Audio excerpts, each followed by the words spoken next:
तो आज हम बात करेंगे द एपोक्लिप्स इज हियर के चैप्टर नंबर 3 के बारे में। चैप्टर 3 की शुरुआत वहीं से होती है जहाँ पे चैप्टर 2 खत्म हुआ था। हम लोग देखते हैं कि मिंजन अभी भी उस दरवाजे के सामने ही खड़ा है पर अंदर नहीं जाता, क्योंकि उसे अब तक रियलाइज हो चुका था कि अंदर जो कोई भी है वो कोई इंसान तो नहीं है। डर के मारे उसके पैर भी कांपने लगते हैं, लेकिन फिर भी वो कोशिश करता है कि बिना किसी आवाज के वहाँ से चुपचाप निकल जाए। लेकिन हमारे मिंजुन का लक तो इतना ज्यादा खराब होता है कि तभी उसके कोहनी पे लग के पास ही में रखा एक फ्लावर वास नीचे गिर जाता है, जिस वजह से अब उसके पास और कोई ऑप्शन नहीं होता वहां से भागने के अलावा। लेकिन क्योंकि वो बहुत ही ज्यादा डरा हुआ था तो वो ठीक से भाग भी नहीं पाता। उसके पैर आपस में ही उलझ के वो नीचे गिर जाता है और जितनी देर में वो उठ के खड़ा होता है तब तक वो ज़ॉम्बी भी वहां पे पहुंच चुका था और वो मिंजुन के देखते ही उसके ऊपर अटैक कर देता है और मिंजुन भी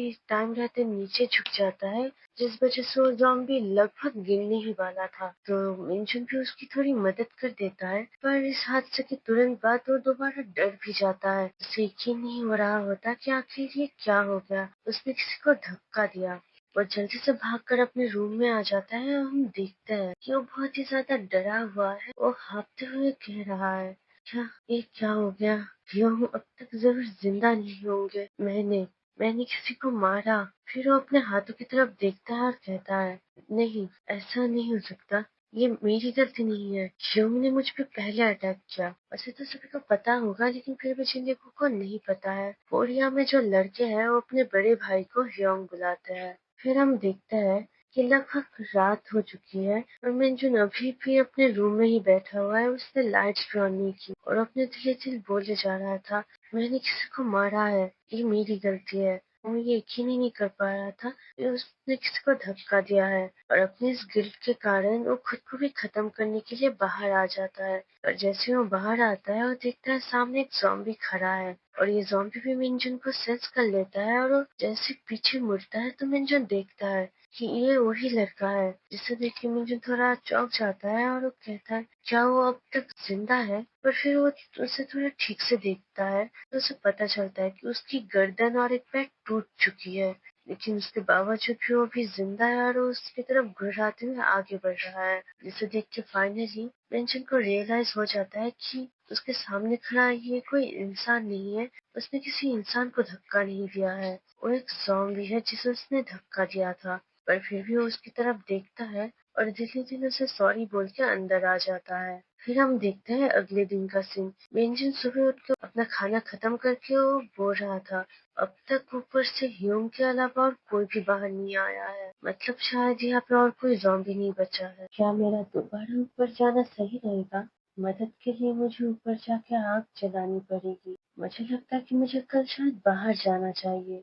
ये सब कुछ शायद इसलिए हो रहा है क्योंकि मैंने अपनी जिंदगी से बहुत पहले ही गिव अप कर लिया था, या फिर शायद इन सब की वजह मेरे पिछले कुछ दिनों की एक्सपीरियंस भी हो सकता है। मैं श्योर नहीं हूँ, लेकिन जो भी हो, अभी और मुझे इन ज़ॉम्बी जैसे लोगों को देख के डर नहीं लगता। और मिंशन ये सब बैठ के सोच ही रहा था कि तभी उसका फोन रिंग होता है। हम देखते हैं कि इसकी माँ उसे कॉल कर रही है, जिसे देखकर मिंजुन तुरंत ही अपना फोन पिक करता है और बोलने लगता है, हेलो मॉम, क्या ये आप हो? दूसरी तरफ से उसकी मॉम बोलती है, मिंजुन बेटा, क्या तुम ठीक हो? अभी तुम कहाँ पे हो? मिंजुन उसे जवाब देता है, मॉम मैं भी घर पे ही हूँ, लेकिन आप कहाँ हो? उसकी मॉम दोबारा कहती है, मिंजुन बेटा मैं बिल्कुल ठीक हूँ। कल मैं मिलिट्री वालों से मिली थी और लोग मुझे शेल्टर पे लेके आए हैं। तुम मेरी चिंता बिल्कुल मत करो। और हाँ, अगर तुम घर पे हो तो प्लीज तुम घर पे ही रहना, तुम कहीं भी बाहर मत निकलना। मैं मिलिट्री वालों से रिक्वेस्ट करूंगी कि वो हमारे भी घर की तरफ जाए। और मिंजुन अपने मॉम से कुछ और बात कर पाता इसके पहले ही वो कॉल कट हो जाता है। मिंजुन इसे देख के बोलने लगता है, क्या फिर से बीच में ही कट हो गया। लेकिन जो भी हो, मुझे कम से कम इस बात की खुशी है कि मॉम बिल्कुल ठीक है। पर तभी अचानक से उसके फोन में और भी मैसेजेस आने लगते हैं, जिसे देख के वो कहता है, क्या सियोंग बिन और ब्योंग जुन ये दोनों भी ठीक है क्या अभी तक? और हम देखते हैं कि वो दोनों भी मैसेजेस में इस टाइम पे भी मस्ती ही किए जा रहे हैं। ब्योंग जुन बोल रहा था, हे क्या न्यूज चल रहा है, क्या तुम लोगों ने ये न्यूज देखा? एयर अटैक वो कुछ ऐसा लिख रहा था। तो सुनो उसे बोलता है, कम ऑन, इस टाइम में भी तुम मजाक कर रहे हो? ये कोई मजाक करने का टाइम नहीं है। हम सब लोग गोजो सातोरु है, ठीक है? ये सुन के ब्योंगजून बोलता है, अब ये कैसा मीम था? हे रुको, यहाँ पे काफी स्लो आ रहा है सब कुछ। कहीं मेरा डेटा कट ऑफ तो नहीं हो गया ना? तो सुनो बोलता है, नहीं मेरा वाला तो बिल्कुल ठीक काम कर रहा है। ब्योंगजून दोबारा बोलता है, यहाँ पे सिर्फ मिनजुन है जो कि मैसेजेस चेक नहीं करता। हे सुनो, अगर तुम घर पे हो तो मुझे अभी कॉल करो। उन दोनों के ऐसे मैसेजेस को देखकर मिनजुन भी बोलता है, सीरियसली ये दोनों इस टाइम में भी ऐसे मजाक कर रहे हैं? पर हाँ, ब्योंगजून और सुनहो का घर करीब है तो शायद वो दोनों एक दूसरे की मदद कर सकते हैं। इस सिचुएशन में अब तक सिर्फ मॉम, सुनहो और ब्योंगजून ने ही मुझसे कांटेक्ट किया है। तभी उसे अचानक से याद आता है हानिएना की और वो कहता है, मेरे घर की जो सबसे करीब रहती है वो हानिएना है। लास्ट ईयर तो हमारे घर भी आई थी।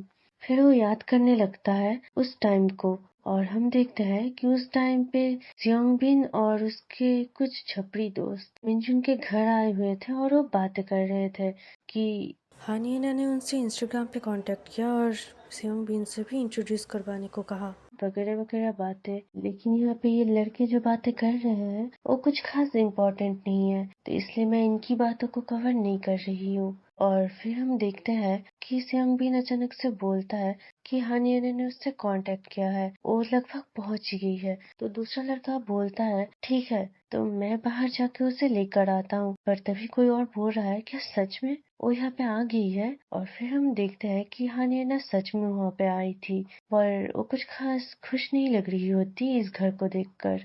वो लड़के हानिएना को रूम के अंदर आने के लिए बोल रहे थे, लेकिन हानिएना कहती है, बस बहुत हुआ, अब मैं यहाँ से जा रही हूँ। तो एक लड़का उससे पूछता है कि आखिर तुम इतने दूर से आई हो और अभी यहाँ से क्यों जाना चाहती हो? तो हानिएना जवाब देती है, एक तो तुम लोग यहाँ पे स्मोकिंग कर रहे हो, ये गंध कितना बेकार है, और साथ ही यहाँ का ये फ्लोर, ये कितना चिपचिपा है, ये घर भी कितना गंदा है। ऊपर से तुम लोगों ने मुझे ये भी क्यों नहीं बताया कि ये मिनजुन का घर है? फिर हम लोग मिनजुन के वॉइस ओवर को सुनते हैं जो बोल रहा था, मुझे जो चीज तकलीफ पहुंचा रही थी, जियोंगबिन और उसके दोस्त क्या बातें कर रहे हैं या फिर वो क्या बोल रहे हैं, लेकिन हानिएना का रिएक्शन। और फिर ये सीन शिफ्ट होता है प्रेजेंट टाइम में और हम लोग देखते हैं कि ये सारी बातें मिनजुन हल्का होते हुए सोच रहा था। मिनजुन कहता है, आखिर मैं इस बारे में अभी भी क्यों सोच रहा हूँ? आखिर मुझे उसकी इतनी चिंता क्यों हो रही है? वो जरूर ठीक होगी, आखिर वो इतने अच्छे जगह पे जो रहती है।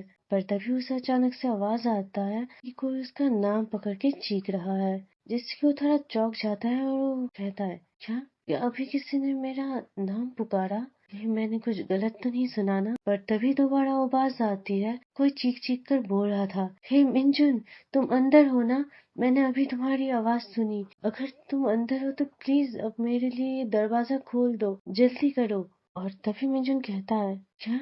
हाँ नहीं ना? और हम लोग देखते हैं कि हानिएना मिनजुन की खिड़की के बाहर बैठी हुई थी और चीख चीख के उसे बुला रही थी, और उसके चीखने की वजह से आस पड़ोस के जो ज़ॉम्बीज थे वो भी दौड़ते हुए उसकी तरफ आ रहे थे, जिसे देख के हानिएना और भी ज्यादा डर जाती है और अब वो उसकी खिड़की को पीटते हुए चीखने लगती है और भी जोर जोर से बोलने लगती है, हे मिंजुन, तुम अंदर हो तो जल्दी रिस्पॉन्ड करो। ऐसा लग रहा था कि मिंजुन के पहुंचने से पहले ही ये ज़ॉम्बीज हानिएना तक पहुंच जाएंगे, लेकिन तभी मिंजुन अचानक से दरवाजा खोलता है और उसे कहता है, हे जल्दी से अंदर आ जाओ। और टाइम रहते हानिएना अंदर आ भी जाती है, लेकिन हम लोग देखते हैं कि इस चक्कर में मिंजुन के दरवाजे के सामने चारों तरफ से ज़ॉम्बीज आने लगे थे। और फिर सीन शिफ्ट होता है हानिएना के ऊपर। हम देखते हैं कि हानिएना बहुत ही ज्यादा डरी हुई थी और बहुत ही बुरी तरीके से हाफ रही थी, जिसे देखकर मिंजुन को उसकी फिक्र होने लगती है।